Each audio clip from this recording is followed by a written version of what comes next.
What's up, everybody? I'm just trying to show you tonight my new pickup. This is a SentrySafe Fireproof safe, and I want to talk a little bit about why I got this and why I think it might be a good idea for you as a stacker to have a fireproof safe of some kind. Now, a couple things about this. This is this SentrySafe. I got this on Facebook Marketplace. That's why it looks a little dingy, but I got it for $15. Sells new on Amazon for $35.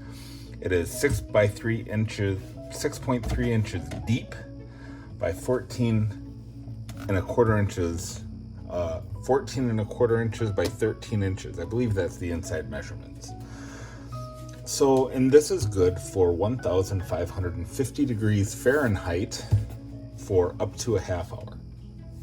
Why is that relevant? Well, because the average house fire is 1,100 degrees, and the average burn time of a house fire, depending on how close you are to the fire department, how close they get there, maybe you can take care of it yourself, is between 5 minutes and 2 hours. All right. So I'm making this video because I saw a video, and it's linked in the description. I encourage you to watch it. It's a coin shop that had tons of coins that came into the shop that went through a house fire. And basically what they're having to do is sort them all out by weight. And so these numismatic coins, many of them were like, walking Liberty halves and things like that. Check the video out. I strongly encourage it. Anyhow, many of those, they were just basically going to be given melt value when, as we know, numismatic coins sell for much more than melt, right? So if you're a silver stacker, maybe you won't fill this with silver, okay? But why did I get this? One, I have some numismatics. I do have some numismatics, right? I have, for example, with my gold stack here, I recently added this, and you saw the video on this. I added the St. Q Indian. Beautiful 1914 piece. Lovely coin. That belongs in there. I don't want that destroyed and selling for melt. That's a $350 to $400 coin and melt is only worth maybe $150 or $160, right? So I want to protect that. Here's the other thing, is cash. I want cash in here. I should probably look this up. Hold on a second. I'm going to look up what the flash point of cash is. So even if it isn't directly exposed to flame, if you have it in a non-fireproof safe, it can still be damaged and possibly even catch fire just by temperature. So let me look up the temperature of the flash point of cash. So US currency burns between 424 and 475 degrees. That is not a direct exposure to flame. That is purely heat. All right, that's what flash point is. At what temperature will something combust and burn? And for cash, it is about just under a third of what this safe is capable of, right? So I want to debank, guys. I believe in stacking cash, and I want to have this box for my cash, for some of my numismatics. That can fit right in there, okay? These are some of the numismatics that I've collected. Those are on past videos. And you know what? Maybe I want to throw all this gold in there, and I've got a gold back here. So there's some real upside to this. Okay, the obvious thing being the fire safety. Other documents, of course, can go in here as well. But just being able to protect my investment, because, guys, your house insurance will not cover this. Homeowners and renters insurance does not cover silver and gold bullion. Doesn't cover it, So if you lose it, you're out. Now, if you're just filling this thing with tubes, and they get burnt up, well, guess what? You're just going to put these in a furnace and you're going to melt them down and make bars. And so you haven't lost anything. You still have the melt value, which, let's face it, if you go to an LCS, that's all these Krugerrands are going for anyways. But this will go 4 by 5. So this will hold 20 tubes of either, 20 or 25 rounds. This is Krugerrands. They have 25, and it'll close with that in there, right? So here's the thing, is that we've got to protect our investments. We've got to protect our investments. There's downsides to a safe like this. This is something, if you have a large enough safe, it might just go right inside.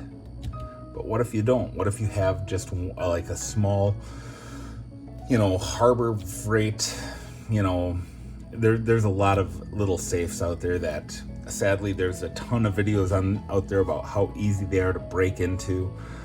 So what are you going to do with this safe if it doesn't fit inside of a larger safe? It's not fireproof. Well, one thing you might do is just put it in the garage and stack it up. I should have brought in some of my Craftsman tools, but that can go on a shelf and it just looks like a tool case if no one sees this, the very top of it, right? So that can go in there. This can go, I never recommend putting a safe of any kind in a master bedroom, in a walk-in closet. Those are very obvious places. So find a good place to hide this thing.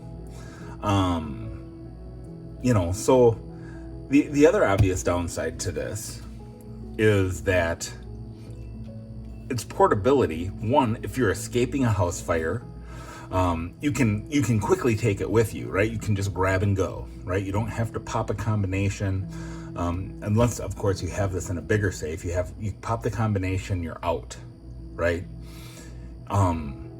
So if you have to get a hotel or have some long-term stay somewhere, I don't know how quickly the Red Cross provides aid. I know it's very fast, but you don't have to depend on that if you can grab this, go, and take it with you, right? But the other downside is, let's say you don't have time to get this out. And by the way, guys, new houses burn really fast. You have 4 to 7 minutes to escape because of the way houses are built today, with open plan concepts, with the synthetic fabrics and fibers and furniture and the cheap materials that houses are built with. Houses burn faster. If you have a house built before like the mid 70s, you have 14 to 17 minutes to get out of your house. Okay? That is not true with a modern stick-built home. So don't think about this. If you got to get out of your house, go. If you don't want to die trying to rescue your metals. All right? That's what this is for. Come back for your metals. Now, of course, the downside is some unscrupulous firefighter may find this in the rubble and take it with him. And then what do? Chances are the outside of this is going to be pretty well burnt and melted and maybe unrecognizable as a safe.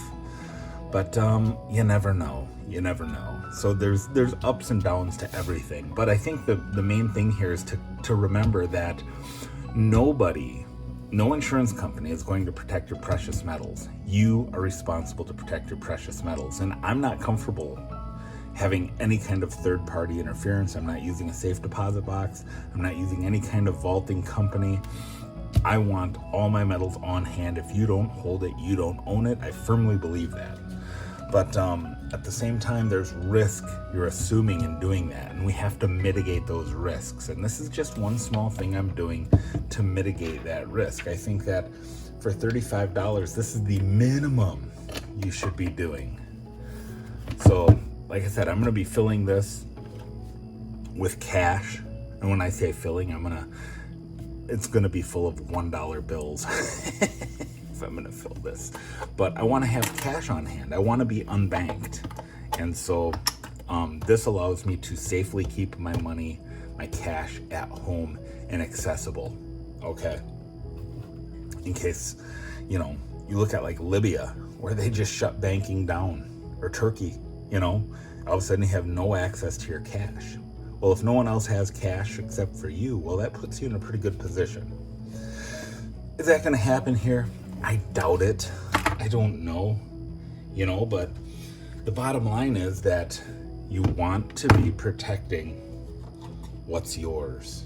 You don't want to be in a position where you're taking, and I really encourage you, I know I've said it like 3 times now, but please watch the video of this coin shop sorting through the coins, going through them. It's really sad. So not only are they getting probably less than melt for their numismatics, you know, like I said, there's no way that coin shop is sorting through all those coins for nothing. They're not doing it for free. They're not doing it out of the goodness of their heart. You're going to pay a fee for that, and probably not a tiny one. So protect what you got, and I don't know, leave comments below. Let me know what you think. You know, is your safe fireproof? Are you comfortable keeping your precious metals on hand, or do you have them stored somewhere else? I hope I earned your subscription today. If I did, hit the button, hit the bell so you get notified. Please like, subscribe, and share, and we'll see you on the next one.